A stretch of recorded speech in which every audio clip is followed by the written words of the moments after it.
Tinju takdir dan pertobatan. Di atas ring, ia adalah binatang buas.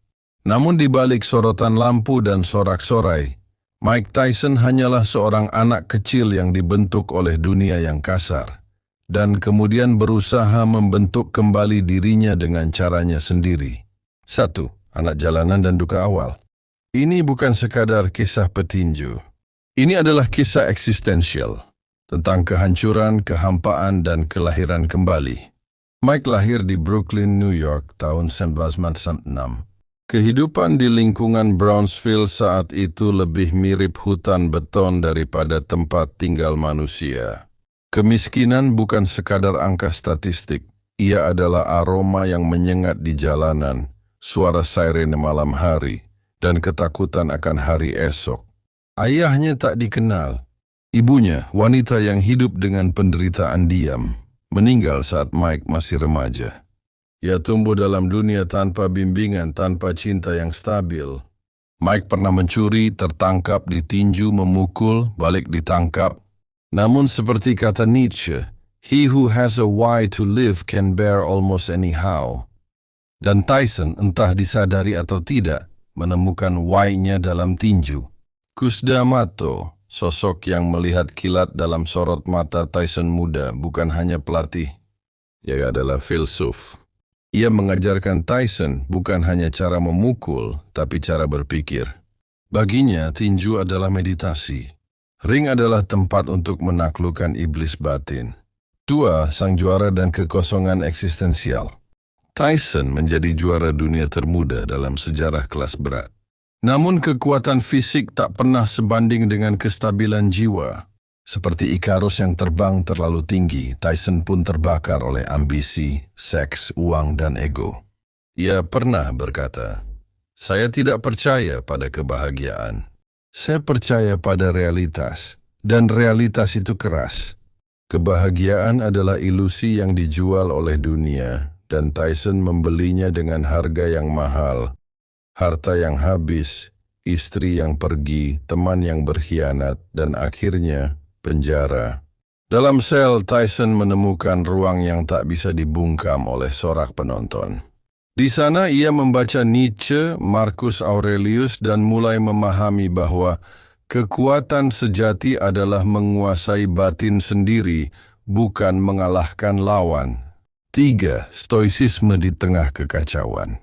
Filsuf Stoik kuno mengajarkan bukan kejadian yang melukai kita, tapi penilaian kita terhadapnya. Tyson perlahan belajar menerima masa lalunya. Ia tidak lagi menolak rasa sakit. Ia menerimanya sebagai bagian dari proses menjadi manusia utuh. Dalam satu wawancara ia berkata, "Saya tak harus kehilangan segalanya untuk menemukan siapa saya sebenarnya." Ia berhenti mengejar kekuasaan. Ia mulai mengejar ketenangan. Tinju bukan lagi pelarian, tapi ritual spiritual. Ia tidak lagi bertinju untuk membuktikan siapa dirinya kepada dunia. Ia bertinju untuk berdamai dengan dirinya sendiri. 4. Manusia baru dan pertobatan. Kini Tyson bukan lagi petinju. Ia adalah pembicara, aktor, petani ganja, dan yang paling penting, pencari makna. Ia tahu dirinya masih jauh dari sempurna. Tapi ia berjalan di jalan yang sama seperti para filsuf. Jalan menuju kejujuran pada diri sendiri. Mike Tyson adalah bukti hidup bahwa bahkan manusia paling rusak pun bisa berubah. Dalam kekacauan, ada harapan. Dalam penderitaan, ada pencerahan. Kata-kata Marcus Aurelius menggema dalam hidupnya. Apapun yang terjadi padamu adalah bagian dari takdirmu. Terimalah itu dengan cinta. Tyson tidak lagi melawan takdir, ia menari bersamanya. Mike Tyson, tinju eksistensi dan jalan sunyi seorang petarung. Apa yang membuat manusia kuat? Apakah otot, kecepatan, atau kemampuan untuk menjatuhkan orang lain? Mike Tyson pernah memiliki semuanya. Ia adalah raja ring, monster menakutkan, dan simbol ketakutan fisik. Namun ia juga pernah hancur, kehilangan segalanya. Dan disitulah pelajaran paling dalam bermula. Karena kekuatan sejati dalam filsafat hidup bukanlah kemampuan untuk menghancurkan, melainkan keberanian untuk memahami dirinya sendiri. Ini bukan sekadar kisah petinju, ini adalah kisah manusia. Tentang luka, ketenaran, kejatuhan, dan pertobatan.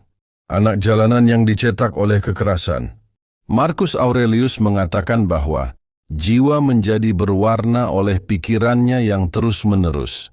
Maka jiwa muda Tyson saat itu diwarnai oleh trauma, dendam, dan rasa tidak percaya. Namun bahkan dalam kehancuran Tuhan kadang menyisipkan jendela kecil, bukan pintu besar, hanya celah. Dan celah itu bernama Cus D'Amato. Cus D'Amato, filsuf dalam tubuh pelatih. Cus bukan hanya pelatih tinju. Ia adalah semacam Socrates yang tinggal di Catskill. Ia mengadopsi Tyson bukan karena ingin juara dunia, tapi karena ia melihat sesuatu, kemarahan yang bisa diarahkan, luka yang bisa disembuhkan, dan potensi yang tak disadari oleh si anak itu sendiri. Kas berkata, "Yang harus kamu kalahkan bukan lawanmu, tapi rasa takutmu sendiri." Ini kalimat sederhana, tapi bagi Tyson yang hidupnya dikuasai oleh ketakutan, ini adalah revolusi. Cus melatih Tyson secara brutal, secara fisik tetapi juga secara filosofis. Ia memperkenalkan Tyson pada ide tentang kendali diri, tentang kehendak yang kokoh, dan tentang keyakinan pada diri sendiri. Stoicisme dalam bentuknya yang paling praktikal, dan pelan-pelan Tyson berubah. Dia menjadi mesin, cepat, mematikan, tapi tetap rentan. Ketika kejayaan menjadi penjara, tahun 1984, Mike Tyson menjadi juara dunia kelas berat termuda dalam sejarah. Dunia terpana, wartawan memujanya, uang mengalir, wanita datang, teman palsu bermunculan. Dan Tyson masih bocah secara emosional, jatuh cinta pada ilusi dunia. Seperti Ikarus yang terlalu dekat dengan matahari, ia mulai terbakar. Ia menikahi Robin Givens, hanya untuk kemudian bercerai dalam badai media. Ia berkelahi di jalan, di klub malam, di hotel. Ia berkata kasar, menghina lawan, dan kehilangan kendali atas dirinya. Tyson adalah metafora dari apa yang terjadi ketika manusia lupa siapa dirinya dan membiarkan dunia memberitahunya siapa dia seharusnya. Dalam stoicisme, Epictetus mengingatkan, bukan hal-hal yang membuat kita terganggu, melainkan penilaian kita terhadap hal-hal itu. Tyson tidak pernah belajar menilai, ia hanya belajar memukul. Penjara, cermin yang tak bisa dipalsukan. Tahun 1992, Tyson dipenjara atas kasus pemerkosaan. Dunia mengecamnya, penggemar meninggalkannya. Dan Tyson sendiri. Di balik jeruji, ia tidak lagi bisa bersembunyi di balik sabuk juara atau kerumunan. Ia hanya punya satu teman, dirinya sendiri. Anehnya, inilah titik balik. Di penjara, ia membaca. Bukan hanya buku tinju, tapi buku filsafat, Nietzsche, Malcolm X, Marcus Aurelius. Ia mulai merenungi makna kehancurannya. Ia mulai memahami satu hal, bahwa tidak ada kemenangan yang lebih suci daripada menaklukkan keinginan sendiri. Kata-kata Marcus Aurelius menjadi pelita. Kehidupan setiap orang ditentukan oleh kualitas pikirannya. Jaga ia tetap jernih dan tenang akan mengikuti. Tyson keluar dari penjara bukan sebagai pahlawan, tapi sebagai manusia yang mulai belajar. Kembali bertarung, kembali tersesat. Setelah bebas, Tyson kembali kering. Tapi ada sesuatu yang berbeda. Ia tidak lagi menakutkan. Ia emosional, tidak sabar, dan meledak-ledak. Dalam satu pertarungan terkenal, ia menggigit telinga Evander Holyfield, tindakan yang mengguncang dunia olahraga. Tapi jauh di dalam, itu adalah teriakan jiwa yang masih terluka.